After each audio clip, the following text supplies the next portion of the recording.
There's a check the Department of Veterans Affairs cuts every single month for an infection a lot of veterans caught overseas and never thought twice about. $3,938.58. A sandfly bite from 2004 is still worth that in 2026. And almost nobody who caught one ever filed. And there's one form you can file today, before you even have a diagnosis in your hand, that locks in a full year of back pay. Hold on to that, because it's the difference between getting paid and getting nothing. I'm Erica, and that number stops people cold. A sore most guys forgot about, a fever they blamed on the heat, a scar they stopped noticing. And the VA treats the infection, or the damage it left behind, as a rateable disability. Hey everyone, Kim here, and the part people miss is right there in the second bullet.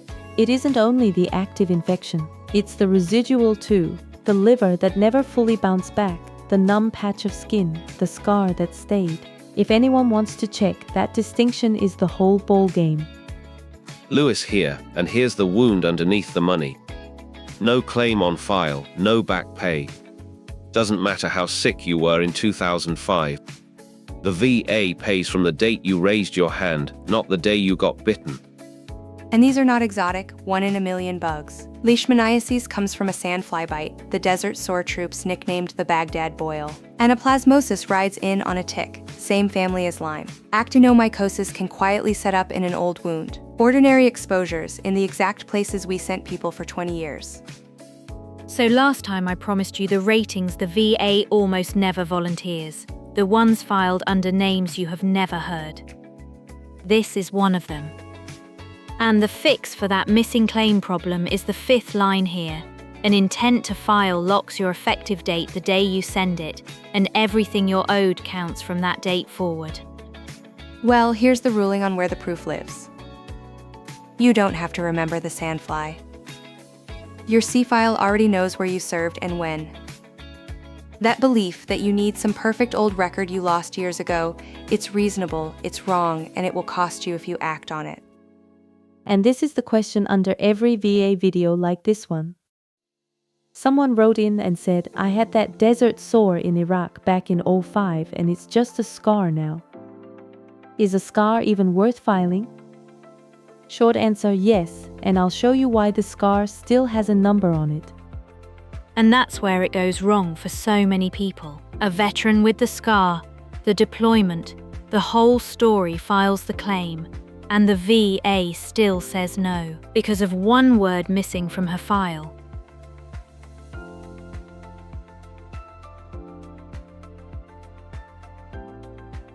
Nexus. That's the missing word. It's the doctor's line that says this infection, more likely than not, came from that service. Leave it out, and the claim dies on a desk, no matter how true the story is. So let me draw the 2 ways you get there.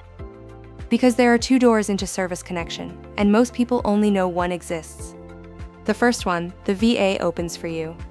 The second one, you open yourself. Same room on the other side, same money, 2 very different keys. Door 1 is presumptive, and leishmaniasis is right there on the list. The VA assumes the link. Watch this, I'll put both doors up side by side. Leishmaniasis on the left, the direct cases on the right. On the presumptive side, the star name is leishmaniasis. It's right there in 38 CFR 3.309, the tropical disease list. Same list that has malaria and cholera on it going back decades. So here's the trap, and it's a big one. People hear presumptive and assume all 3 of today's infections get that free pass. That's not what the reg says. Read the list. Leishmaniasis is on it. Actinomycosis is not. Anaplasmosis is not. 2 of your 3 infections never get the presumption. And here's the catch even on door 1, the door that's supposed to be easy. The presumptive window is tight. The regulation wants that tropical disease showing up to a compensable degree within 1 year of leaving service, or at the point the medical treatises say the incubation clock started while you were still in. Miss that window, and even leishmaniasis quietly slides you over to the direct door. Which is exactly the situation for most people watching this. You are not 1 year out. You are 20 years out. So the nexus, that doctor's line, is not a nice to have. Page by page, it's what carries almost every one of these older claims. Which is fine because door 2 still opens. For actinomycosis and anaplasmosis, you go direct. You bring the nexus, the C file, the timeline, and you build the link the VA didn't hand you. It's more work, and it's completely winnable. A form to prove you're sick. Then a form to prove the form. That's the government, yes. But that second form is exactly where the money hides, so we do it anyway. Make it real for a second. 60-year-old veteran, Army, 1 deployment to Iraq, a sore that scarred over 20 years ago. Which door is hers? Leishmaniasis, so door 1, the presumptive door, at least for the disease itself, and the nexus door stays open behind it for the scar and anything it left inside her. So the smart move is both at once? File it on the presumptive theory and still get a nexus letter in case the window fight goes sideways? Belt and suspenders, yes. The nexus letter never hurts you, and on a 20-year-old claim, it's usually the thing that actually wins. Presumptive gets you in the door faster. The nexus keeps the door from slamming. $552.47 every month. That's a 30% residual for a scar, a numb patch, a liver that never fully came back. Quick, honest ask while we are here. If this has been worth your time so far, hit like, then subscribe and ring the bell. I know everyone asks, but this one is free, and it is how a small channel like this actually grows.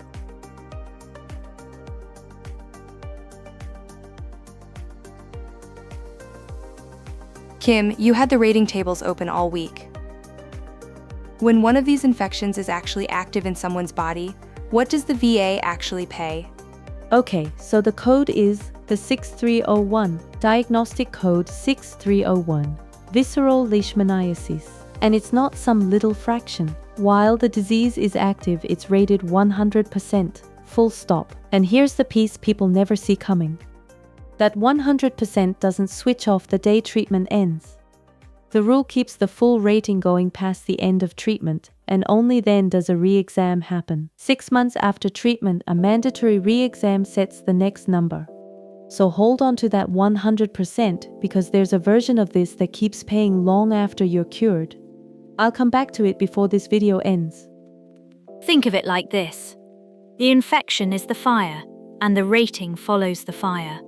While it burns, the VA pays the maximum because an active systemic infection can flatten you, put you in a hospital bed, keep you out of work for months. Then treatment knocks the fire down. But the VA doesn't just cut you off the moment the last pill is gone, because these infections relapse, and the damage they leave behind is real. So the full rating rides past treatment. A doctor takes a fresh look at the 6-month mark, and the number resets to match whatever is actually still wrong. That's the whole shape of it, start to finish.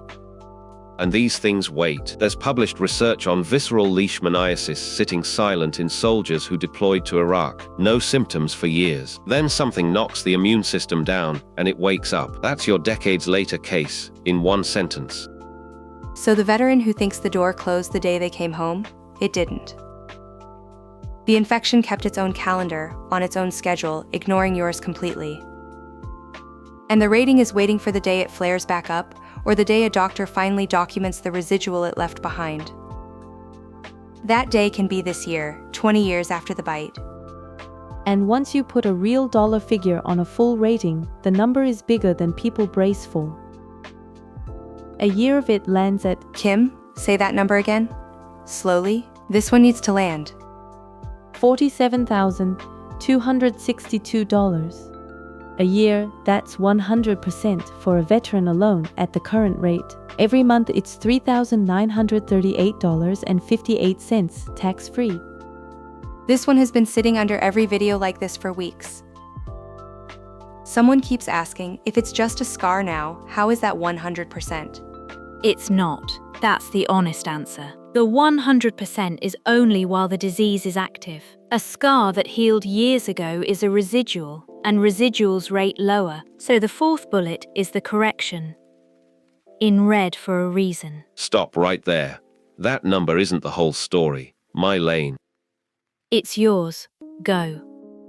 I restore fountain pens on the weekend. The VA doesn't pay me for the ink I spilled in 1990. It pays for the parts still broken today. Same with these infections.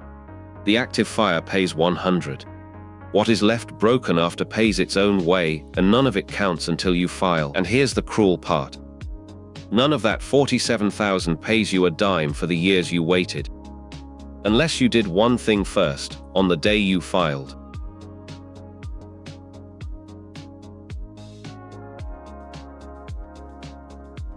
One year of back pay. Remember the form I promised you up top. This is it, and it's free. An intent to file. You tell the VA you intend to claim, and your effective date locks to that day. And the form has a number. VA Form 210966. You send it, and you have 1 year to file the full claim behind it. Here's why that matters so much. Before we go further, there's someone who knows how the VA weighs these infection claims inside out, and I want her read on it. Hold on. The question people ask is whether he qualifies. That's the wrong question. The real fight is whether it's service-connected. Two different battles, and people lose the second one after they have already won the first. So how does a veteran actually win that second fight decades later, when the sandfly bite is a lifetime ago? You build the bridge, a current diagnosis, the deployment in the record, and a medical opinion linking them. 9 times out of 10, the deployment is already documented. It's 38 CFR 3.309, I believe. Check the number. The principle is not in doubt. And the deployment record helps. The military itself flagged these infections for troops coming home from Iraq. That's not a memory, that's on the record. That kind of document is worth its weight. When a veteran can show the disease was known in their theater, in their time frame, the examiner stops treating the connection as a coincidence. Add a buddy statement, a line in a service treatment record, a photo of the sore from back then, and the bridge gets very hard to argue with. So the fear that it's too late, it's really a fear that the evidence is gone. And usually it's not. Exactly right. The claims side I know cold. Once it goes up to the board on appeal, that's a different animal. There you want a VSO who lives in that world. But getting the claim filed and the nexus built, and that's the piece most people miss. 47,000 a year. That's a decade of the late-night study cafes I basically live in, and the VA is holding it because a 2-minute form never got sent. That math is brutal. So here's the mistake in red. No intent on file, and there's no back pay for all those years you waited. The clock only starts when the VA hears from you. Which date, though, Isabella? People mix this up. The intent date or the diagnosis date? They are not the same thing. The intent date, that's the one that pays. You can file the intent before you ever get diagnosed, which is the whole point of the 5th line. File it free, online, in minutes. Then the full application, Form 21526EZ, comes behind it inside your year. And Lewis, before you say it, yes, there's a form to lock the date and then a form to make the claim. 2 forms. One of them pays you a year. Suddenly I like the second form. That's what happens when you file. Now wait until you hear what it costs the veteran who waits 1 more year to do it, because the next few minutes is where people lose the part that keeps paying after you're already better.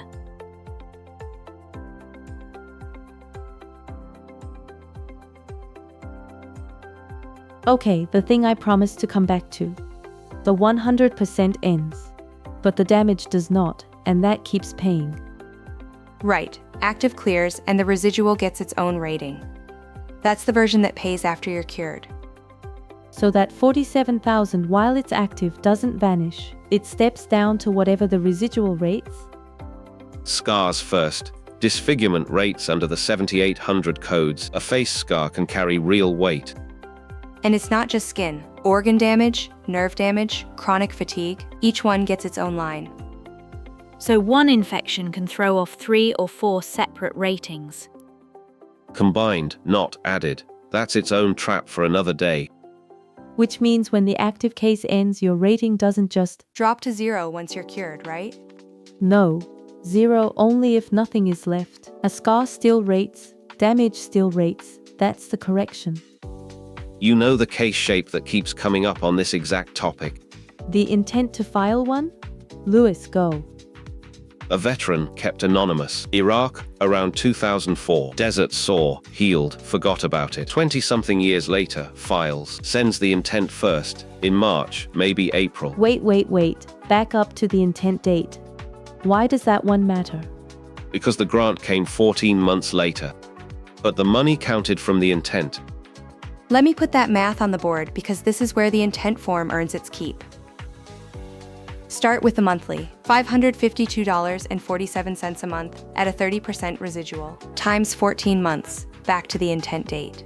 That's $7,734.58 in back pay before the checks even start. And without the intent, that back pay would have started from the grant date, so basically, Not 0, just 14 months short. Same rate, a year and change of it gone. That's the whole cost of waiting. The full residual table is dozens of rows. We are not reading it at you. We will pin the current VA page in the description. So here's the ruling. Leishmaniasis is the strongest claim on this list. It's presumptive, and the exposure is documented. That's the one I would push hardest. And the honest caveat, because I won't sell you a fantasy. For actinomycosis or anaplasmosis with no records and no nexus, don't just fire off a decades-old claim and hope. Get the medical opinion first, get a doctor to write the link. A weak claim burns your energy, drags on for a year, and lands nowhere. The strong version of the same claim starts with evidence in hand. But the intent form is free and it fits every case. Send it today. Build the evidence inside your year. That's the move.